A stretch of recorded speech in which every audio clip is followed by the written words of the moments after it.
बताओ। संतोष रेणु यादव, बेटा तू इतना आलतू और फालतू बात कही तू कर रहा है। तू सोचता है कि हम बहुत बढ़िया कह रहे हैं, मगर बढ़िया तू नहीं कह रहा है। तेरा संस्कार तेरे दादा परदादा के बेरी से तेरा संस्कार खराब है।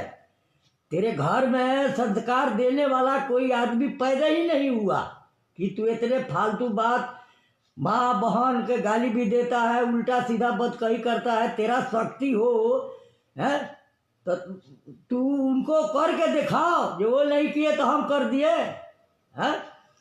तू बेइज्जती करता है सारे दुनिया में, तू मीडिया के सामने आकर के और तू ये कहता है तू सही नहीं है, तू असली बाप का बेटा नहीं है।